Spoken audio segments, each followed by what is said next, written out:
Bom dia, queridos, graça e paz do Senhor, amém? Vamos começando mais um dia juntos, pensando um pouquinho na palavra de Deus. Nessa semana a gente está tratando de um tema chamado o poder da imagem. Como nos enxergamos em Cristo é que nos transforma. A maneira como a gente aprende a trazer à nossa mente a imagem que Deus coloca em nós pelo Espírito Santo é que transforma todo o nosso procedimento, a nossa maneira de viver, nossa visão da vida, nossa visão de Deus, do reino. Enfim, eu preciso ter uma imagem correta para que eu possa ser transformado. Na Bíblia sempre tem essa correlação entre imagem e transformação. Contemplando a imagem a gente se transforma, mas não a imagem de escultura, a imagem de Deus em nós.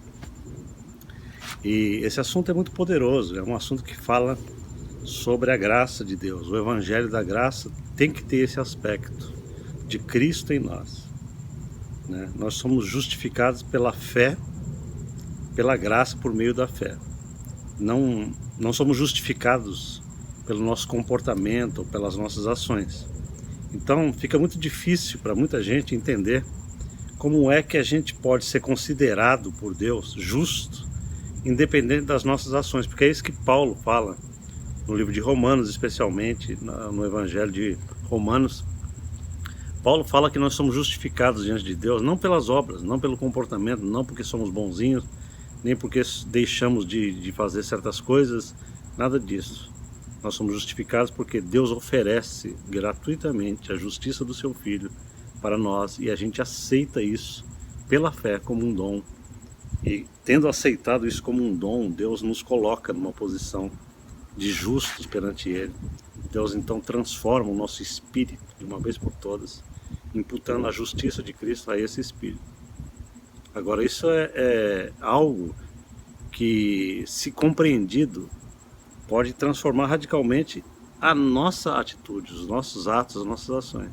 Primeiro Deus transforma o core, a essência do nosso ser, depois nós somos transformados nas áreas mais externas. Por incrível que pareça, os nossos pensamentos e as nossas emoções não são o nosso centro de comando.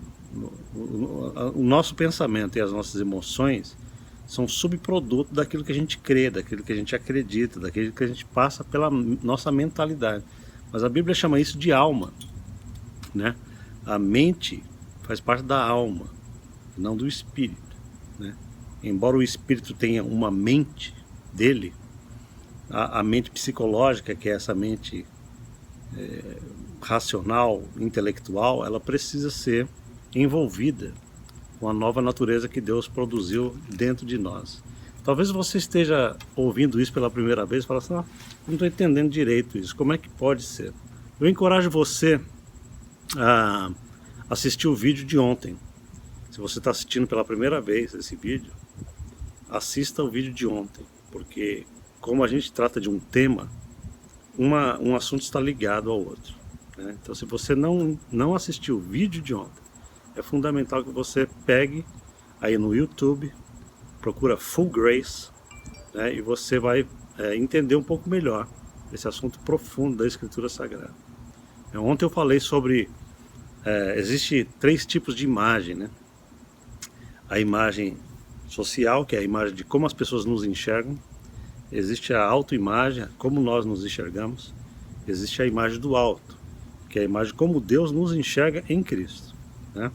E hoje eu quero falar sobre as consequências da imagem social e da autoimagem depois que a gente se converte. Por quê? Porque o mundo tem a tendência de olhar para nós através do nosso comportamento, das nossas ações. Então, quando a gente se converte, a gente dá um basta naquele tipo de atitude anterior que a gente tinha, mas o mundo continua nos vendo, né? Ele tem a tendência de continuar nos olhando com os olhos do espelho social, de como nós nos comportamos anteriormente a Cristo. E é interessante como que isso afeta muita gente. E é interessante como que não afetou o apóstolo Paulo, né? O apóstolo Paulo, quando se converteu, vocês conhecem a história do apóstolo Paulo. Paulo era um perseguidor da igreja, ele matava cristãos. Ele era um judeu extremamente zeloso pelo judaísmo e ele matava os novos convertidos ao cristianismo. Então, um dia, Jesus apareceu para ele, né, na estrada de Damasco. Então, Paulo se converteu radicalmente a Cristo e passou a pregar o Evangelho. Mas a palavra de Deus diz, isso está escrito no livro de Atos, né, capítulo 9, versículos 26 e 27, diz assim: tendo Paulo chegado a Jerusalém, procurou se juntar com os discípulos. Todos, porém, o temiam, não acreditando que ele fosse discípulo. Mas Barnabé, tomando-o consigo, levou os discípulos, aos apóstolos, e contou-lhes como ele vira o Senhor no caminho, e que este lhe falara, e como em Damasco pregara ousadamente em nome de Jesus Cristo. Então aqui você está vendo claramente o poder da imagem social na vida de Paulo. Todo mundo que conhecia Paulo sabia que ele era um assassino de crente, que ele matava todo mundo. Mas agora Paulo se converteu, né? Foi uma conversão genuína. Deus realmente chamou Paulo para o Evangelho. Mas o pessoal que está de fora não conhece esse poder interior que entrou em Paulo. Os próprios discípulos continuaram desconfiando dele. Ah, esse cara tá com história, acho que ele não é crente ainda. E aí aparece um cara em cena chamado Barnabé. E esse Barnabé foi que realmente procurou, né, perante os outros discípulos, estabelecer, né, a nova imagem de Paulo para com a comunidade dos crentes. Porque o pessoal não acreditava que Paulo tinha se convertido. Todo mundo estava desconfiado. E Barnabé então fala, não, Paulo realmente se converteu, ele é do Senhor. Jesus apareceu para ele no caminho de Damasco. E ele pregou ousadamente em Damasco o Evangelho de Jesus Cristo. Pode confiar nele, porque ele é dos nossos. Então foi Barnabé que procurou estabelecer perante os outros irmãos uma confiança, porque a imagem social em relação a Paulo era feia. Assim acontece na vida de todos que se convertem a Cristo. A gente pode ter um background horroroso e de repente você se encontra com Jesus. Qual é a tendência? A tendência é você ter aquela inércia de olhar daquelas outras pessoas que te acompanham e falar, esse cara, quem é esse cara? Quando eu me converti, eu tive muitos amigos que não acreditavam que eu tinha me convertido, porque foi radical. Eu queria Jesus, eu não queria mais saber de viver a maneira como eu estava vivendo. Eu quis viver para Jesus e os caras não acreditavam nisso, né? Então, existe uma consequência da imagem social e uma consequência da autoimagem toda vez que a gente se converte a Cristo. No caso da autoimagem, a gente pode ver que quando você se converte a Cristo, muita gente pode ter crises, né, por não entender que Jesus nos faz justos por conta dele. Ele nos estabelece como justos. Então a gente tem a tendência de querer angariar méritos para com Deus através das nossas ações. Acontece muito isso no início da conversão cristã. Muita gente quer tratar com Deus com base na sua própria santidade, né? Achando que Deus se impressiona com o grau de oração que a gente pode ter, que Deus está impressionado com o nosso jejum, com os nossos cânticos, com a nossa adoração. A gente tira os olhos da justiça que foi implantada em nosso espírito e começa a colocar de novo os nossos olhos, né, na exterioridade dos nossos atos. Por quê? Porque a gente tem uma ideia errada a respeito de justiça, daquilo que Jesus fez dentro de nós, né? Então a autoimagem, ela pode ser deteriorada dentro da nossa cabeça. A gente acreditou tanto ao longo da vida que a gente é de uma certa forma, e de repente chega Jesus e fala, não, vocês esqueçam quem vocês são na carne, né? O negócio comigo agora é espírito. Quem você é em espírito? Essa semana, até sexta-feira, eu vou estar tratando mais profundamente sobre essa questão de não nos enxergarmos na carne. A gente deve se enxergar em espírito. Amém? A nossa verdadeira identidade é espírito. Nós andamos com Deus pela graça por meio do espírito, né? A gente traz no nosso comportamento a identidade do espírito, não o inverso, né? Nós não somos transformados de fora para dentro. Nós somos transformados de dentro para fora, do espírito para a alma, para as emoções e para a mentalidade. Então, essa compreensão é radicalmente importante para aqueles que querem ter uma vida poderosa com Deus. Por quê? Porque você precisa entender que primeiro Jesus te faz justo para depois lidar com você no comportamento. Ele te faz justo de antemão, né? Quanta gente está ensinando por aí que você precisa provar que é justo através de um comportamento, através do tempo, você vai provando. Isso não é bíblico, né?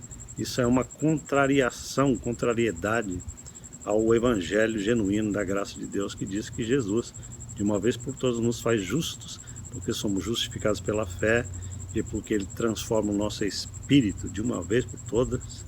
O nosso espírito não é transformado diariamente, é de uma vez por todas que Ele faz esse milagre do novo nascimento, né? Então a gente tem que pensar como Paulo fala na carta de Paulo aos Coríntios. Nós lemos ontem, eu quero voltar a ler para você esse texto de 2 aos Coríntios 3:18, que diz assim: e todos nós quem? Nós os crentes em Jesus, nós que temos sido regenerados em nosso espírito, todos nós com o rosto desvendado. Quando ele fala de rosto desvendado, ele está fazendo uma analogia a Moisés. Moisés usava um véu para que o povo de Israel não contemplasse que a glória dele, quando Moisés viu Deus no Monte Sinai, o rosto de Moisés brilhava, né? E depois aquela glória começou a acabar, e ele não queria que o pessoal percebesse que a glória estava acabando, porque seria vergonhoso para ele, dava a impressão que ele estava perdendo a intimidade com Deus. O que ele fez? Ele jogou um véu, um pano na cara, e para que ele procurasse manter o status espiritual. Isso é carnalidade pura. Muita gente usa isso, esse véu, né, de disfarce para manter aquela pseudo-espiritualidade. Moisés, por incrível que pareça, teve essa artimanha diante dos israelitas, né? Então Paulo está falando o seguinte aqui, esse é o contexto: e todos nós com o rosto desvendado, tirando toda a máscara da carnalidade, a gente contemplando como por espelho a glória do Senhor. Espelho, queridos, significa a palavra de Deus. A palavra de Deus, em várias passagens do Novo Testamento, é chamada de espelho, porque é pela palavra que nós sabemos quem nós somos na realidade, em espírito. É só a palavra de Deus que nos diz quem somos. As nossas emoções não dizem quem nós somos. Nosso intelecto não diz quem eu sou em espírito. Muito pelo contrário. Toda vez que você acorda pela manhã, às vezes você está chateado, às vezes você está nervoso, as suas emoções não correspondem com a sua real natureza. Então você não pode dizer quem você é baseado nessas variações emocionais e psicológicas. O espelho da nossa verdade, da nossa verdadeira imagem, é a palavra de Deus. É o que a palavra de Deus diz no Evangelho, que nós somos em espírito. Então preste atenção, o apóstolo Paulo está dizendo assim: e todos nós com o rosto desvendado, contemplando como por espelho a glória do Senhor em nós, em nosso espírito. Nós contemplamos Jesus em nós. Não contemplamos Jesus no céu, nós contemplamos Jesus, né, no nosso espírito. Nós somos transformados pela contemplação, por continuamente mantermos a nossa visão, a nossa mentalidade naquilo que a palavra de Deus diz que somos em Jesus Cristo. Essa fixação, né, essa mente fixa em quem nós somos, é que tem o poder de nos transformar radicalmente o comportamento e as nossas ações diárias, ok? Nós somos transformados de glória em glória, gradativamente, na própria imagem do Senhor que está no nosso espírito. Esse versículo é radicalmente poderoso para você entender o processo que existe nessa questão da transformação dos sentimentos, das emoções, da alma, do comportamento, das atitudes, enfim. A transformação do comportamento cristão tem que ser baseada totalmente na visão que ele tem que ter de si mesmo em Cristo, e não o inverso. Amém? Eu quero parar por aqui, porque amanhã a gente dá continuidade a esse assunto que é extremamente importante. Você vai percebendo que na medida em que a gente vai falando sobre isso, muitas coisas começam a se descortinar diante dos seus olhos. Muitas coisas que não são ensinadas nas igrejas, muitas pessoas vivem com dúvidas. Como é que a gente Como é que a gente lida com Deus? Eu sou tão falho no meu comportamento, será que Deus está com raiva de mim? Será que Deus me abençoa? Será que Deus responde as minhas orações? Porque as pessoas têm essa ideia de que Deus se baseia imediatamente no seu comportamento, nas suas atitudes e palavras. As pessoas não entendem que Deus se baseia no que Ele realizou em nosso espírito. Então, cada dia eu estou procurando trazer um pouquinho mais dessa gloriosa verdade para que você fale assim: glória a Deus, que Deus não se baseia em nada disso. Ele se baseia naquilo que Ele realizou no meu espírito. A minha verdadeira imagem é espiritual. E essa imagem espiritual é poderosa, porque está ligada na pessoa de Jesus. Cristo está ligado intimamente ao meu espírito. Assim como Ele é, eu sou. O que Ele pensa, eu devo pensar. Então, quando eu olho Jesus em mim, eu sou transformado. Eu não quero mais viver, né, na carne. Eu não quero mais viver em pecado. Eu não quero mais viver em fraqueza. Eu quero andar num patamar cada vez mais elevado, de acordo com a minha condição real. Aleluia, isso é revolucionário. Amém? Mas eu quero orar com você. Eu desafio você. A gente está só no segundo dia. Eu desafio você a começar a se enxergar em espírito e não na carne. Você vai perguntar: pastor, qual é a diferença entre espírito e carne? É mentalidade. Amém? Se você tem uma mentalidade que se ocupa do seu exterior, das suas emoções, dos seus pensamentos, das variações dos seus desejos, você está andando na carne, né? Mas se você começar a entender quem você é espírito e colocar firmemente os seus olhos nessa realidade, você então passa a andar em espírito. Você não se enxerga mais, não fica olhando as suas variações, né? Há muito tempo que eu deixei de olhar as variações da minha emocionalidade. Quem anda pela emocionalidade geralmente é muito carnal, é muito sensorial, é muito